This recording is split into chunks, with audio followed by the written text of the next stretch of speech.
back to Up the Windy Lane. I am Chrissy, and today we are going to talk about an herb that probably grows in your backyard.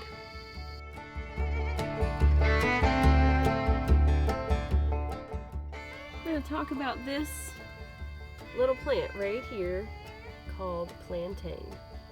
I'm going to be reading some things from some notes I took because there's lots of information that I would like to give you on this plant. Commonly just known as a weed, and it grows just about anywhere. It grows in my garden, it grows in walkways, it grows in disturbed soil, it grows just about everywhere, honestly. Sometimes you can find it in just big groups, sometimes it's smaller, sometimes it's larger, but you will be able to tell what it is. It's very distinct, and there's actually there's more than two different kinds, but there's a narrow leaf and a broad leaf, and I'm going to show you what those look like. So if we come back in the garden, I actually have both kinds in my garden. They're also in the yard as well, but these are just easier to find for you. Now, this is actually called a wonder herb, and I will tell you that I have personal experience with this, just picking it out of the yard, and I was pretty astonished at the results. So you can actually make an all-purpose salve, which you saw earlier. I actually brought some in, and I usually freeze dry all my herbs, but I wanted to show you how easy it is for you in case you don't have a freeze dryer or a dehydrator. And I just laid it out on cookie trays to get airflow, and they dried in about 1 to 2 days completely. I'm just going to crush it up, and I'm going to make a salve just like I did with the comfrey. Now you can mix herbs as well, so you could mix maybe some yarrow and the plantain and make a salve out of that. But this is really going to be good for bug bites and stuff, stings and scrapes and things like that. It is really an all-purpose herb, and it will make this great all-purpose salve.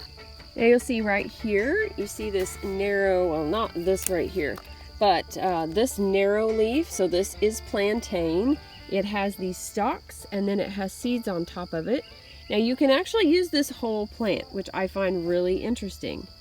I love when you can use the whole plant. So of course the leaves, that's what I dried, and that's what we're gonna crush up and make salve with, or we can just keep it and put it in. You can actually eat this as well, so you could use it as greens. It has lots of medicinal properties. Now the seeds you could collect and use similar to psyllium husk, if you know what that is. Like in Metamucil they use that. Now I personally buy the psyllium husk by itself. I would not probably collect all these seeds because there's seeds on these stalks, but there's a lot of seeds, but it takes a lot. They are really tiny to make that. So I probably won't be making my own stuff like that, but you can use these. They are mucilaginous. That is the word. Doesn't sound like that came out right. But so they have properties as well. Now this is in the Plantago. Excuse me for reading Latin. I probably will not be pronouncing these the right way, but Plantago, however you want to say it. There's actually over 200 species of this in this plant, and this one that I just showed you is the narrow leaf. So the narrow leaf can be called ribwort. So it's very important to actually know the Latin names as well. Lanceolata is this one, so it's Plantago. Lanceolata is the narrow leaf. Now it has long narrow leaves, of course, that I just showed you. Now it's commonly called narrow leaf plantain here, and it looks like this one is from Eurasia, so that's where it originated from. Now I'm going to show you maybe a couple different broadleaves. I'm not really sure if I have both of them, but let's go check it out and see. So there are a couple different versions or species, I don't know what you would call them, of the broadleaf plantain, and one of them is, let me read here, is Plantago major, which is the European native, and it has, if you can see this, at the base of the stem, it kind of goes a little reddish color. Let me see if you can see it better on this one. I don't know if you can see that. So that's the base down by the ground, and it will be kind of reddish. I have a cat definitely wants some attention. So it will be reddish, and that one is native to Eurasia, or European native, and that one is Plantago major. Now we also have one that's a US native, and I don't really know if I have that one here. Surely I do. I mean, I am in the US, so But it is Plantago ruglii, I don't know, ruglii. So, but these are all interchangeable, so they do have, you can use them, you know, if you don't have one and you have the other, that's fine. The base of the stems of the ruglii are white, so they won't have that reddish color, and so that way you can tell the difference there. Yeah, it's kind of interesting. I know some that I have in the house is the reddish color, and so they used to say that this was, they also called it white man's footsteps because whenever people came over from Europe and they traveled across the United States and they traveled on the wagon, you know, on the wagon trails, they would like pop up on the wagon trails, so they called them white man's footsteps because, you know, they kind of left them behind. So that's how they kind of brought them over. So they did bring medicinal plants with them, which I think is so cool. Let's see if I can walk over here. I have another batch of it too, but like it literally just comes up in the yard. It comes up in the driveway. I mean, it comes up everywhere.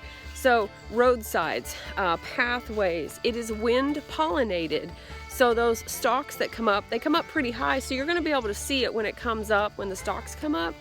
Unless you mow them down, of course. It is really great. So if you get a sting or a bite, and I know this firsthand because I had a wasp, if you saw that in one of my videos, I had a wasp in the greenhouse and it stung me while I was filming, and it stung me on my thumb and it hurt.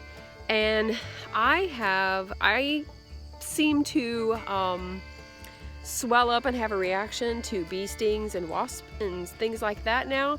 And so my whole thumb started swelling up, and I was like, well, that's great, because then it travels down my hand usually. And I got stung on it with from one of my honeybees a couple or so years ago, and like it started moving down my wrist. I had to go to urgent care and, you know, get some stuff for that. I had read about this before, and I thought, you know, I'm gonna try that. So I took a leaf, and outside, I didn't do anything special with it. I took a leaf, I just kind of broke it up to get some of the juice out of it, and I rubbed it on that sting where that wasp had gotten me, and you know, later that day, there was nothing. It was not painful, it was not swollen, nothing like that. So I firsthand know the benefits of plantain, so definitely remember that. But it does well with like mosquito bites, any kind of like insect bites, stings like that. Just get it and rub it, kind of crush it up, you know, kind of break that leaf open and rub it on that sting or bite or whatever it is. It works really good. So there are a few different ways that you can preserve plantain, and I'm going to read these to you because I found some of them interesting. I hadn't really thought about some of these before. So you could actually blend these leaves and freeze them. So you don't want to pick more than half the plant. So you do want to move around and find some different ones. You don't want to pick more than half the plant. So you only want to really pick what you need, what you're going to use. If you want to store some up for winter, that's fine. So you can do that a few different ways. You can actually blend it up and freeze it in ice cube trays if you would like, and put some water in there, you know, like blend it up, mix it up with water, put it in the ice cube trays, and freeze that. You can also dry and rehydrate it. So you can dry the whole leaves like I did on my wire racks. That's the word I was looking for. So you can dry them on the wire racks and then put them in an airtight jar and save them, rehydrate them, and use them that way if you would like. You can also make a tea. So you could dry them and crush them into a powder and make a tea. It's not going to be the most, it's not going to be the best tasting tea, but it will have lots of gut benefits. So there is that. So you may want to try that. You could always make your own tea by using some other better tasting, adding some lemon or some honey, stuff like that to make it taste better. But you can also use these as salad greens. So you could literally just cut them and use them in salad greens. Now they do suggest that you cut them crosswise, and I'll show you why. So if you look at this leaf, you're gonna see that it has these ribs running all the way up it. They can get kind of stringy. So what you want to do is you want to cut it crosswise and cut it into smaller pieces if you're going to use this for salad. Same thing with the narrow leaf as well. And believe it or not, you can actually use this for a pesto addition as well. So if you like to make pesto, you can add this into your pesto and get some medicinal benefits in that as well. And you can tincture this. Now they say that the preferred method in tincturing is using the fresh leaves and not drying them and using it to tincture. So you definitely want to check that and make sure that you have a high enough proof alcohol that you're going to be using when you're tincturing fresh plant matter as opposed to dry plant matter. Now I'm actually going to, for the salve, we will have to infuse some oil. So I do have that done. I do have that dried, and that's why I'm going to use my dry. I don't want the wetness in with the oil. It could cause it to spoil, so I don't want to do that. So I'm going to use dry plant material for that and make this salve. So my recipe that I'm going to use for this salve is I'm going to use about 100 grams of oil and about 15 grams of beeswax. I have beeswax little balls, pestles, maybe that's what they're called. I'm really having trouble with my words today, thinking of what they're actually called, but that's my plan. I'm going to do that. I'm going to make it just like I did with the comfrey salve that is in my comfrey video, which I will link. I'm going to make it just like that, except I'm going to use, that's the method I'm going to use, but I'm going to use 100 grams of oil. So this is going to be plantain infused oil, and then I'm going to use 15 grams of beeswax. And you can kind of test it. You may want more or less beeswax. It totally depends on your preference. So the more beeswax you put in it, the harder the salve is going to be. And of course, the less you put in it, the softer the salve is going to be. I want it to harden up well enough to stay in the tin. I'm actually probably should make some more comfrey salve. We went through that pretty quickly. We are really enjoying these salves, and I'm going to share all these with you as we make them. I've got some more ideas that I want to make, and eventually some combinations. Right now we're just kind of making some single salves and seeing how we like those. But plantain is definitely one that I suggest. Even if you just find it in your yard and mark it and use it on bug bites and such like that, it is super helpful. Even if you just wanted to make an infused oil, you could do that and use it instead of making the salve. Maybe you don't have beeswax or you don't want to do that. You could just put it in and infuse the oil and put it in a dropper bottle or whatever, and or even in a roller bottle and put it on bug bites and such like that. So many different ways to use these medicinal plants, many versatile ways. You don't have to have everything that everyone else uses, and trying to keep it as frugal and cost friendly as possible and easy. You don't want to have all these crazy gadgets and all that kind of stuff. People used to not have all that stuff, and they used these plants. So I'm really excited to be sharing these videos with you. If you have herbs that you're curious about or you maybe want more information about, be sure to comment below. Let me know so I can maybe study up on them a little bit. Maybe I don't know anything about them, but let me know which ones you would like to know about. Or maybe if you really enjoy this kind of finding herbs out in your yard. I really enjoy this, that I don't have to go buy these, that they're just kind of naturally, God placed them right here in my yard and I get to use them. So here's some extra information. I actually had finished this video, and then I'm gonna put this in wherever I think it would be beneficial, but I have some books by Rosemary Gladstar, and actually this one's from the library. These are fabulous. She is fabulous. So if you need some good resources, hers would be really good. What I always suggest with books is getting them from the library, checking and making sure that you like them, and then finding them used on Amazon or another bookstore.